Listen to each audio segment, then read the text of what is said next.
Yahushua, Barakatah Yahweh, Barakatah Yahweh, Barakatah Yahushua.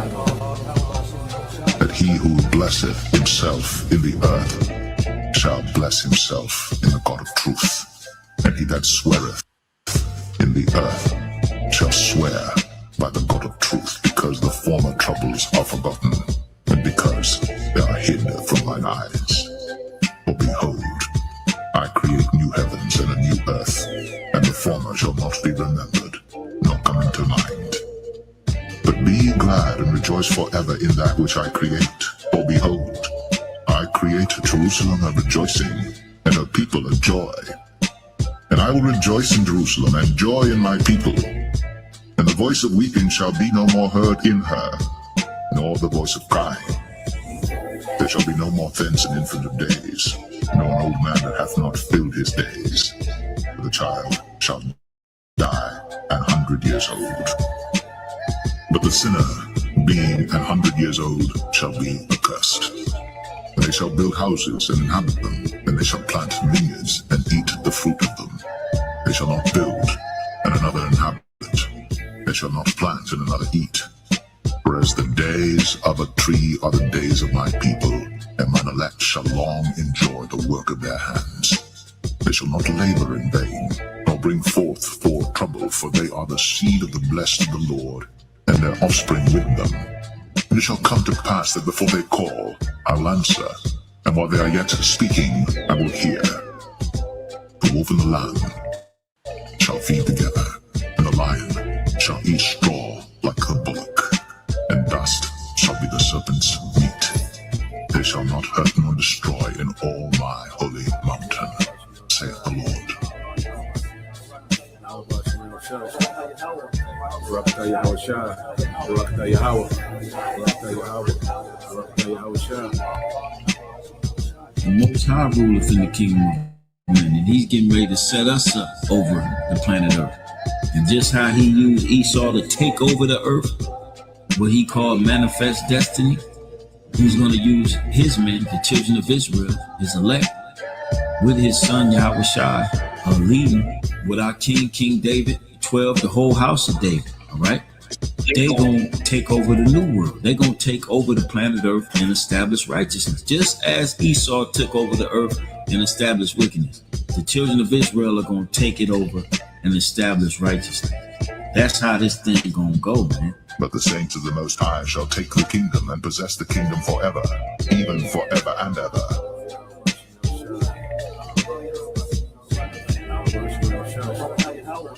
Barakatah Yahushua, Barakatah Yahweh, Barakatah Yahweh, Barakatah Yahushua.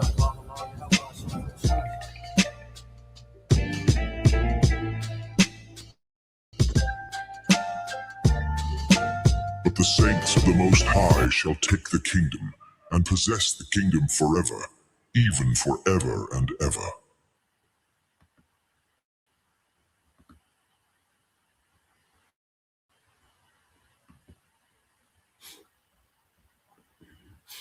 All right, Shalom. First and foremost, I would like to give all praise and glory unto Yahweh, Bahashem, Yahushua, Bahashem, Rakapadash, double honors unto the apostles and the elders of GMS who rule well, teach well, being great examples towards younger brothers, and peace and blessings and salutation to the hopeful lake out there pushing his word and truth and its sincerity across the four winds in the name of Yahweh, Bashim, Yahushua, pushing to get up out of here. Shalom to the hopeful elect, the believers, the listeners who have came back to the obedience of the scriptures through faith in Yahweh Bashim Al-Shai. All right. And what I want to get into today, going into a lesson dealing with how, Esau, he's pressed on every side. All right. And also going into the least of the flock, okay, which is these small hats. When you look at how, the Lord has these devils in a predicament, okay, to where, these last few moves, all right, that they have to make, all right, it leads to their end, when they make the MOTB mandatory, okay, and when they enter into this third world war, well, that's it. That's the end of the road for Esau Edom. And the devil is pressed on every side, trying to figure a way out to overstep prophecy, man. Okay, this man has been given the task to try to undo the will of the Heavenly Father. We really gotta meditate on that. This man has been given the task of trying to undo the will of Yahweh Bashim Shai. Okay, which is written in prophecy, man. So he's at the point now to where he's pressed, man. He's pressed, man, and he's trying to figure this thing out to where he somehow wins. Okay, but there's no victory written for Esau Edom. Okay, and everything is subjugated to the will of Yahweh Bashim Shai. Reality is subjugated to the will of the Lord. There's nothing that's working outside of the Heavenly Father's will. Even in Esau's attempt to try to, undo the will of the Lord, well, that's within the will of the Lord. Okay? So prophecy, all right, which is the spirit of Yahweh Bashim Shai, the will of the Heavenly Father, okay, through his son Yahweh Shai, that we see playing out in the earth world, the will of the Heavenly Father, okay, has this devil pressed on every side. Okay, when you go here to the book of Proverbs 5:21, it said, "For the Lord sees clearly what a man does, examining every path he takes." Okay, so there's nothing that Esau was doing secretive to the Most High. All right, there's nothing that this devil can do that's a surprise to Yahweh Bashim Shai. Okay, this man was set up from the foundation of the earth to do exactly what he's doing in this time. Okay, and you go to verse 22, it says, "An evil man is held captive by his own sins. They are ropes that catch and hold him." Okay, so this man, he's entangling himself in his own wickedness. Okay, well, we're seeing that the devil, he's entangled in his own wickedness, man. He's in knots. Okay, and this is why we see this man all over the place. Okay, we see him, pivoting, doing this for a minute and leave that off, and do this for a minute and leave off from there and try. This man has wrapped himself up in the snare. He's tangled up. Okay, his own wickedness has him tangled up, man. Okay, keep reading. It says he will die for lack of self-control. Okay, and this devil can't help himself. Okay, he can't help but try to be the Most High with this technology, with the weaponry he got. He can't help but go to war. He has no self-control. He can't help but outspin himself in his own kingdom. Okay, you look at every Edomite empire, every Edomite government, every Edomite superpower, major government. Okay, they all ended. Okay, because this devil had no self-control when it comes to war and when it comes to spending. Okay, this man can have all the wealth in the world and he will still outspend himself. Okay, because he has no self-control. Okay, he's the violent man. He cannot be at war. He has to take military action. He has to be at war. He has to have some conflict going on, man. All right, and it's going to be the end of his empire, and eventually it's going to be the end of him as a people. Okay, it says he will be lost because of his great foolishness, man. Okay, and now when we look out at Esau Edom, we see that he's a goddamn fool. We see how foolish this is for him to even try to pull this off, man. Okay, we see how foolish this goddamn man is, man. You see, so verse 23 again, he will die for lack of self-control. Okay, he will be lost because of his great foolishness, man. Okay, and the Most High got Esau looking silly as hell trying to pull this off, man. All right, as we really get into what this man is trying to do, this man is looking silly as hell, man. Okay, this man wants to, put a C-hip, a device in everyone. Okay, this man wants to control your thoughts. He wants to, he wants to do the predictive, what you call it, pre-crime. This man wants to 3D print food. Okay, he wants to re-engineer the cow. Okay, smart cities, programmable money. Like, you see what this nigga is doing. This is foolish, man. Okay, and the Lord finna stop this man in his tracks, man. And let's go here to Proverbs 11.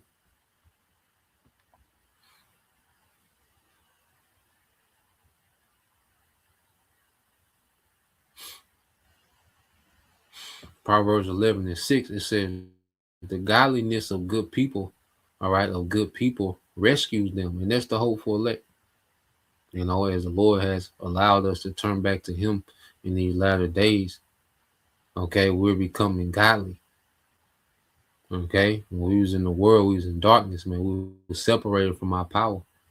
Okay, but the Lord has given us the Holy Spirit, you know, the understanding of his word, you know, the spirit to be obedient to this word to the best of our ability, you know, in the circumstances. Okay, the remnant, the elect is becoming a godly people. Okay, we're becoming the sons and daughters of the Most High. Okay, in righteousness, man. It said the ambition of the treacherous, all right, the ambition of the treacherous people traps them, man. Okay, and this nigga's ambition is to be the Most High.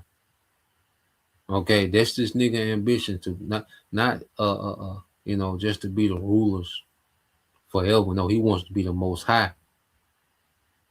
Okay, he wants his technology to completely replace the Most High. Okay, to where he's in full control of existence. He's in full control of reality. Okay, he determines what's right and what's wrong. It comes from him. Okay, and this devil has all this ambitions, and he's so treacherous. Okay, on his way to achieve it, but it's going to trap him, man. Okay, because all this treachery, okay, is going to flip on this devil, man. That's why even America, all the missiles are going to come and hit America, man, because there's been no government that's been more treacherous on the earth than the American government. Okay, and all that treachery has just been a trap to where it has created all these alliances against the American government, man. Okay, and right now, America's only real ally, these small hats, all right, their own ally. You see, these goddamn small hats are getting ready to drag them, okay, into a war, and it's gonna go bad for them, man. All right, the war that these small hats finna drag America into, that's it. Okay, that's it, man. That's the end of America. When these small hats drag America into this conflict with Iran, this is it. You know, now they can, all right, be conventional for a while, you know, but eventually we know it's going to go nuclear. And we eventually know these other nations are going to get into this war. All right. And eventually this war is going to go nuclear. Okay. So as these devils get closer and closer to implementing the CHIP, we see what? They're getting closer and closer to war. All right. The micro CHIP, okay, which is the MOTB, and this World War III, they go together. Okay, with the MOT, the MOTB, the micro CHIP, all right, being implemented first. Okay, now who knows the timeline once this thing is implemented for this war, you know, to go full blown and go nuclear. But we know, all right, that they run together. Okay, so let's go from there. I want to get this clip, but before I get the clip, you know, let's do a little fact checking, because this little channel, it has a lot of information sometimes, you know, like any of these videos, you know, because we filter everything through the scriptures, you know, so sometimes there's have some misinformation, you know. So I did some fact checking. Now this Wednesday, which is tomorrow, all right, this devil does plan on this devil Netanyahu, all right, does plan on meeting with Trump. Okay, and there's speculation. Well, matter of fact, let's read it, you know. So I did a fact check on the meeting.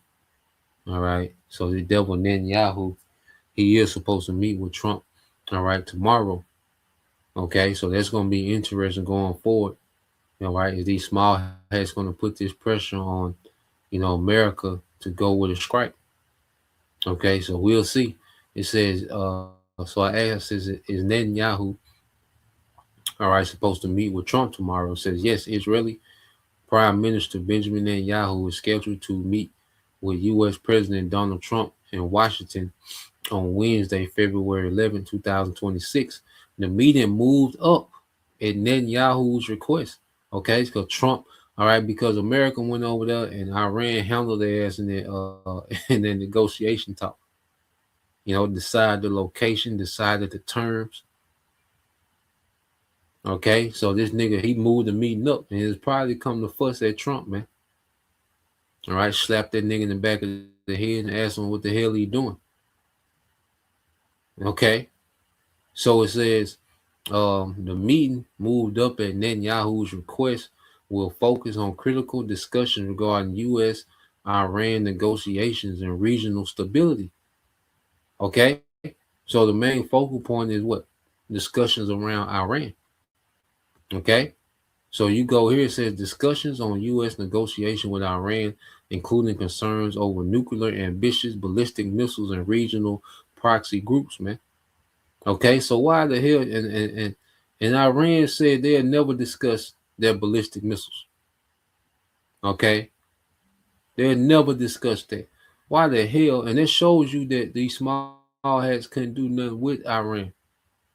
Okay, they want Iran to reduce their ballistic missile range so it can't reach Israel. But Israel got all this shit that can reach them. Now, what type of dumbass shit is that, man? You want me to reduce my missile range till I can't reach you, but I know what you want, and you got nukes. Okay? So they pretty want Iran to cut their arms and legs off, and then they can fight. And these small hats, these Edomites cowards, man. Okay? They're playing point blank period, man. Okay? If the Lord wasn't holding Esau up in power and blessed this nigga with this sword, man, but the man himself, Esau, was a goddamn coward, man, especially these small hats, man. And if the Lord didn't bless this nigga with this sword, man, you see, because that's what struck fear in these nations, this nigga sword, man, that the Lord blessed him with, man. That he will always have, more advanced weaponry than everyone else. Okay, but what has happened, man, the Lord has raised up, okay, an alliance, okay, to take down the whore, to begin the process of taking down this whore, okay, and Yahushua is coming to finalize that process, man, and judge the nations that was raised up to take her down, man. So Yahushua is coming back, the King of Kings, man. Okay, he's coming back to sit at the top of the hill, okay, of all these militaries of the earth. All right, it says focus is addressing potential stricter limits on Iran and the outcomes of recent indirect talks in Amman. Yeah, man, because Iran made America look weak. Okay, Iran dictated everything in that meeting. Where was that? All right, the format of the meeting. Okay, and what was going to be talked about. Okay, now speculation that they made the general leave, that's not confirmed. I spoke on the other day, but that's not confirmed. Okay, but something like that, they were keeping wraps. But either way, but just the fact that they got it to they dictated the location. Okay, they dictated the format from a multilateral to a bilateral, and the fact that they chose what they was going to talk about. Okay, they dictated their whole negotiation, man. Okay, so Netanyahu, he was supposed to come visit anyway, but he moved the meeting up. All right, to tomorrow, man. He said, "Show the Lord speeding this thing up, man." We in some beautiful times, man. We in some beautiful times, man. The water Yahweh Shema shot, man, to be alive in these times. So let's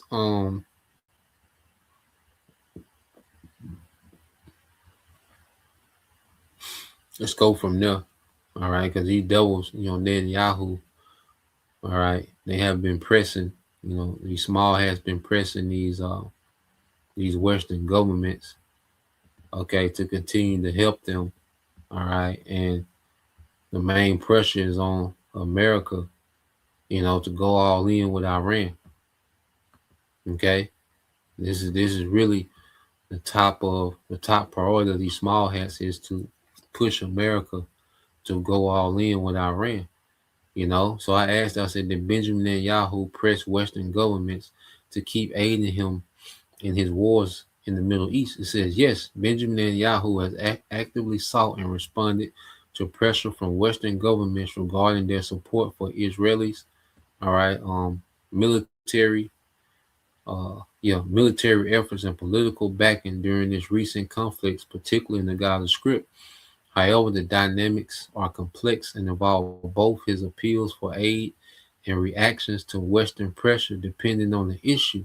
It said Netanyahu, all right, sought continued Western support for Israel's war efforts. Netanyahu has regularly engaged with key Western allies, especially the United States, to maintain military support, diplomatic backing, and political covering from Israeli actions in the Middle East. While recent public discussion has focused on reducing reliance on U.S. aid over the long term, he has also worked to reassure to keep close the support of Western governments and publics. Okay? So this devil, he's been pressuring the West, to continue supporting them in all right, their war campaigns, man, that they're waging in the Middle East. Okay, and the top priority is to get America to help them with Iran. Okay, so let's see if they give us something. Let's see, is netting. He might give us something.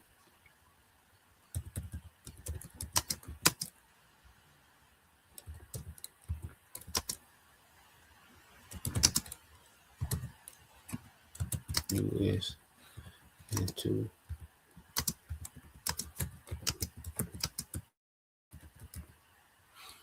he might give us some chat, trying to get kind of watered down.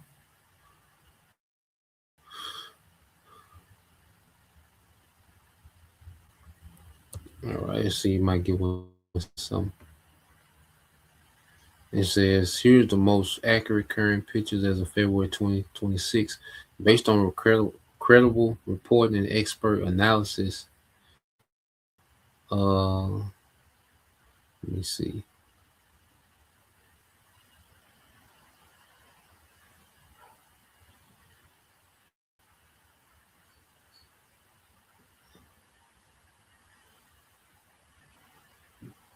It says he is working with Trump on security discussions that involve potential future strikes. Reports indicating that Netanyahu and Trump have discussed a second round of possible military action against Iran's nuclear infrastructure if Tehran rebuilds capabilities. Analysts interpret this as a way to keep pressure on Tehran. He is emphasizing Iranian threats to influence U.S. policy. Netanyahu and Israeli officials have highlighted Iran's missile program and regional support network as existential threats to Israel, framing them in ways that could encourage U.S. willingness to support stronger military act or punitive measures. Okay? So this devil, he's putting a lot of pressure on America, okay, to wage war, direct war with Iran, okay, because they can't do it by themselves. He can do a strike, okay, but a head of war with Iran, the small hats ain't got enough ass on them, okay, it'd be bad, okay. I'm talking Jamal Crawford, Errol Spinks back, okay. So let's go from there. Let's go to the video. So I was just doing a little cross-referencing and fact-checking about some things. Want to play this video. So let's play this.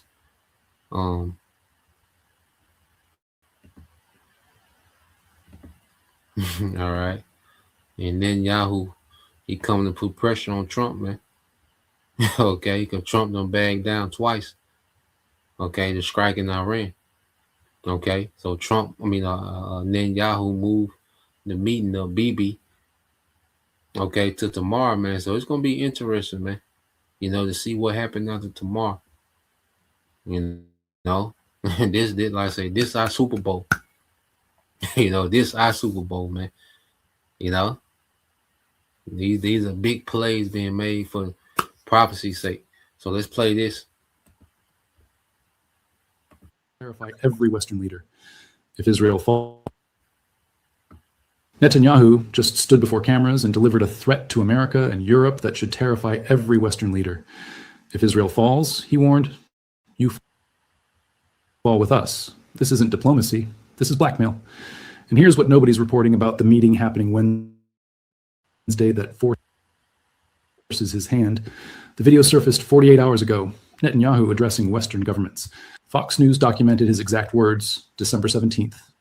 I demand that Western governments do what is necessary to fight anti-Semitism and provide the required safety and security for Jewish communities worldwide. They would be well advised to heed our warnings. I demand action from them. Now, stop. Read that phrasing. Heed our warnings. What warnings? What happens if they don't heed them? The threat becomes clearer when you understand Netanyahu's domestic political crisis.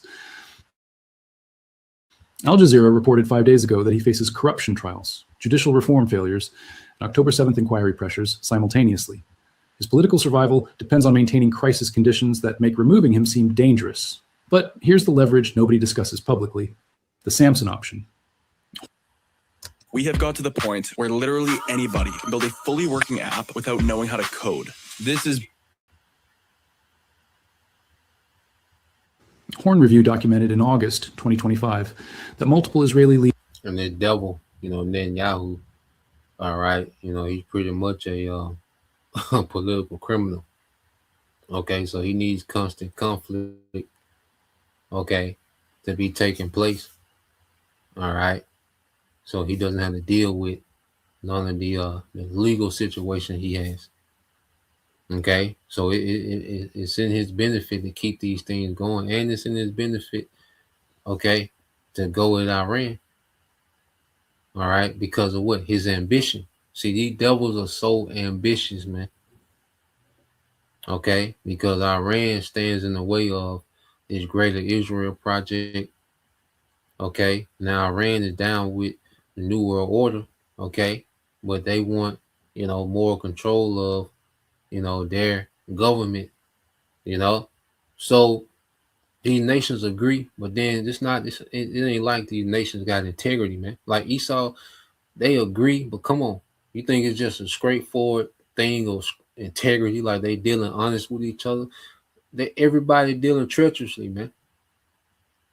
Okay, so they agree to an extent, but the closer they get to the New World Order, the closer they get to war. Okay, so the Lord got each of these different leaders in the spirit that he needs them in for the sake of prophecy, man. Okay, and then Yahoo, he's just in the spirit of, a forever war, a warmonger, man. Okay, so let's let it play some more, and then he finna talk about the Samson option. Okay, well that's a Israeli, military doctrine. Okay. And that's the spirit of Lamech. Like, nigga, if you whoop my ass in this war, I'm gonna just nuke. Okay. So the stage is set. Not saying they're gonna nuke this week or this month. Okay. That's part of the small H doctrine, man. If they see all right, then they're like that. Like they not gonna make it in the war. Okay. They have the Samson option, man. Okay, so all it takes is one. It's gonna take one nuke for this thing to go nuclear. Okay, because when one nuke go off, everybody gonna respond with nukes, man. Okay, so not saying this week, because I say before that, all right, the MOTB has to be made mandatory. Okay, but we just understand these things that's involved with this conflict. You know, let it play some more. Leaders since 1974 hinted at nuclear retaliation if Israel faces existential threats and America withdraws support. The doctrine takes its name from the biblical figure who brought down the temple, killing himself and thousands of enemies simultaneously. Netanyahu's recent statements fit this pattern perfectly. He's not asking Western governments for support. He's demanding it. And the implicit threat, fail to provide support. Watch what happens when Israel faces collapse. Now layer in Wednesday's Washington meeting. Haaretz reported 12 hours ago that Netanyahu flies to meet Trump amid resuming Iran negotiations. The headline asks, is this persuasion or coordination? Wrong question. It's ultimatum delivery. Netanyahu arrives Wednesday carrying specific demands Trump authorized strikes on Iranian nuclear facilities. Foreign policy noted 5 days ago that Netanyahu wants Iran's missile program limited to 300 kilometers, just short of reaching Israeli territory. He wants uranium enrichment zeroed out. He wants underground facilities destroyed. And here's the threat if Trump refuses. Israel attacks unilaterally, triggers Iranian retaliation, draws American forces into regional war anyway, then blames Trump for Draws American forces into regional war anyway. The least of the flock shall draw them out. Okay? So America gonna get involved. You see? America gonna have to come on in. You see, all this dragging his feet, like Elder Apostle Tahar said, this last weekend, man. Esau dragging his goddamn feet. Okay? Get your goddamn digital public infrastructure set up. Okay? So you can mandate that CHIP, and that's gonna open the gate. All right, for you small hats and you Americans, you really gonna have to lock up, okay, with those kings of the East, man, and it's gonna go bad. Okay, and then you have our shot coming. All right, we always say to clear the board. Okay, so it's set up, man, to where these devils have trapped themselves. Okay, with no other options but to fulfill prophecy, man, and they lose. Okay. Sufficient support when American casualties mount. Al Jazeera quoted Netanyahu's former aide, Mitchell Burr. There's a worry that Donald Trump will not strike Iran, which will continue to endanger Israel, and instead negotiate a conclusion that's good for him as a peacemaker and leave the regime in place. That worry drives Netanyahu's desperation, because if Trump negotiates peace with Iran, Netanyahu loses his crisis justification. Domestic investigations accelerate, corruption trials proceed, political rivals emerge, coalition collapses. So Netanyahu needs Trump to authorize military action. And Wednesday's meeting delivers the ultimatum. Strike Iran or watch Israel do it alone, then face consequences when the regional war you tried avoiding engulfs American forces regardless. The Times of Israel reported 1 week ago that Netanyahu told the Knesset, whoever attacks us will face unbearable consequences. But the real message targets Washington, not Tehran. Support Israeli strikes or face unbearable consequences when Israel acts unilaterally and drags America into conflict anyway. This explains the heed our warnings language. Netanyahu isn't warning about external threats. He's warning Western governments, provide the military support I'm demanding, or watch me create the crisis that forces your involvement on worse terms than if you'd cooperated initially. Wednesday's meeting tests whether Trump accepts this framing or pushes back. The corruption trials create timeline pressure nobody's discussing publicly. Netanyahu faces 3 simultaneous criminal cases involving bribery, fraud, and breach of trust. Testimony continues. Evidence mounts. Conviction probability increases daily. But Israeli law contains a peculiarity. Wartime prime ministers enjoy political immunity from removal, even while criminal proceedings continue. So Netanyahu's survival strategy requires permanent crisis conditions, preventing normal political accountability. Foreign policy documented, Netanyahu told The Economist, January 9th, that he wants to taper off American military aid to 0 over 10 years. Surface level, this sounds like independence. Actually, it's preparation for scenarios where American support becomes politically impossible to maintain. Why would Netanyahu voluntarily give up $3.8 billion annually? Because he anticipates American domestic politics, making that aid unsustainable regardless. Better to frame the transition as Israeli choice rather than American abandonment. And here's the calculation driving that anticipation.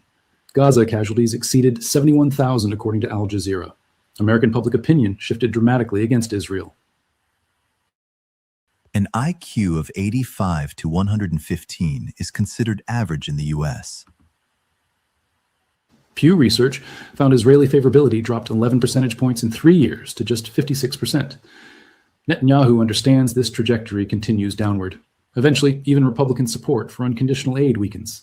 So he's positioning Israel to claim independence before America withdraws support, maintaining the narrative that Israel chooses to stand alone rather than being abandoned.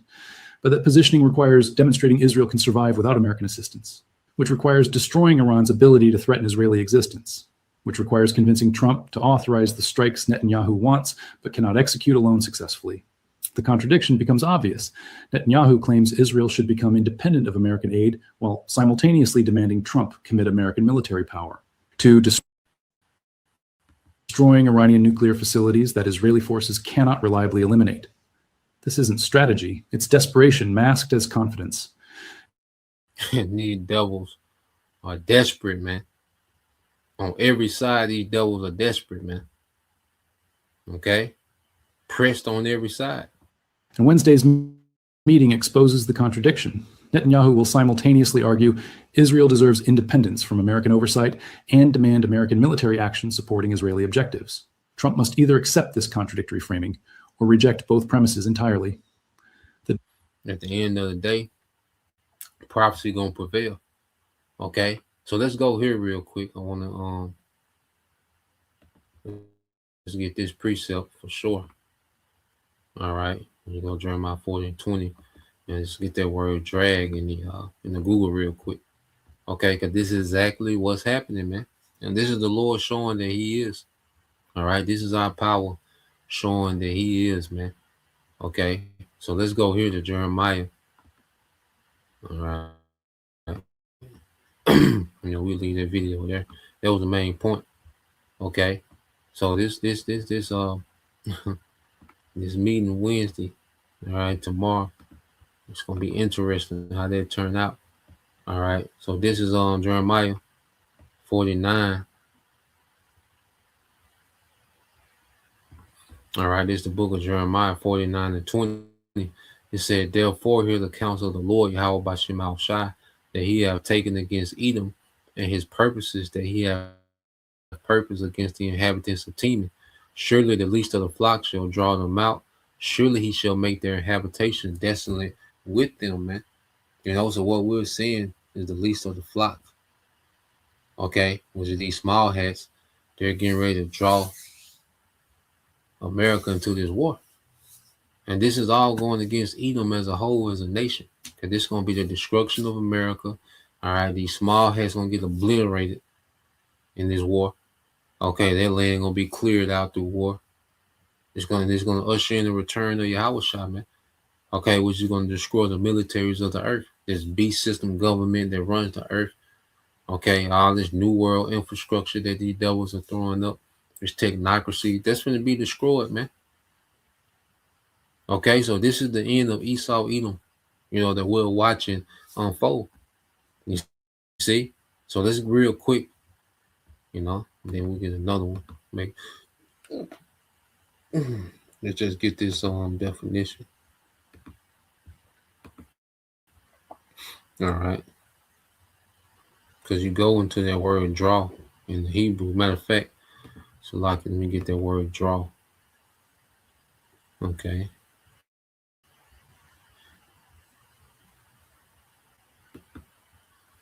Get this word draw real quick. Just to show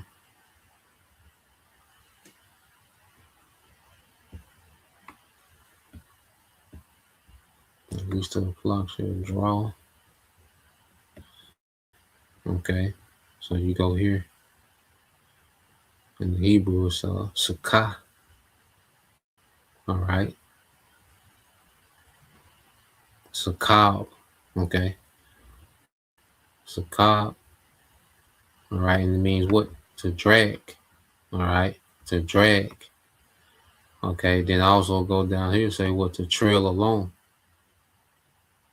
All right, so the Hebrew word sukkah for drag means to, for draw means to drag or trail along. You see, so when you go here on the Google real quick, and we're seeing this happening, all right, right before our eyes, real time, man. The Lord showing that He is. All right, so the word drag means to what? To pull someone or something along forcibly, roughly, or with difficulty. Okay? So there's these small hats are forcing America to get into the brawl, man. Okay? And you see, all right, America is really trying to bag out this shit.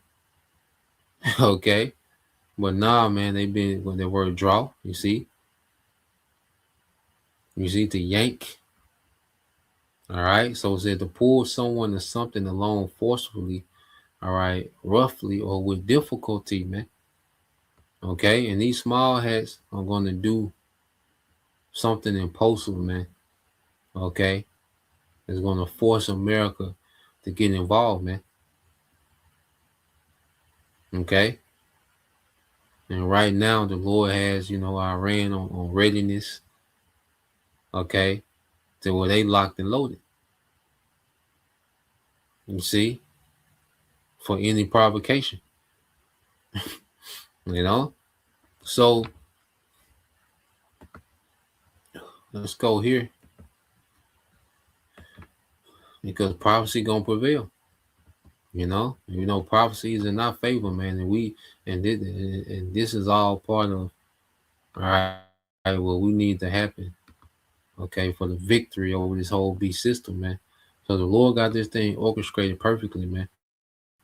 And the will of the Lord is playing out right before our eyes, man. And this should be, a faith booster for us, man. This is the book of Isaiah, chapter 46, verse 9. It said, remember the former things are old, for I am the Most High, and there is none else. I am the Most High, and there is none like me. Okay? And the Most High separates himself by what? Prophecy, man. You see, speaking things before they happen and causing them to happen to show that he's in full control. Okay? These devils just playing like they're in control. Okay? Most High finna make that major statement in the earth that he is. Okay? Isaiah 46 and 10 declaring that from the beginning and from the ancient times of things that are not yet done, saying, my counsel shall stand and I will do all my pleasure. My counsel shall stand and I will do all my pleasure. Okay, so what we're seeing right now is the Lord doing his pleasure in the earth, carrying out his counsel. Okay, which is going to end this wicked empire of Esau, which he's the last heathen to rule, and usher in a righteous kingdom. All right, beginning with Yahushua, the King of Kings and Lord of Lords. Okay, the first fruits and the rest of the elect, man. Okay, the Lord's pleasure is to establish his people a righteous dynasty and rulership, man. Okay, so that's the point. Just wanted to get into that. Lord will, you brothers. All right, and you brothers and you sisters edify once again. I'm gonna give all praise and glory unto Yahweh, Bahashem, Yahushua, Bahashem, Kakadash, and double honors unto the apostles and the elders of GMS who rule well, teach well, being great examples to his younger brothers. And peace and blessing salutation to the hopeful. Shalom.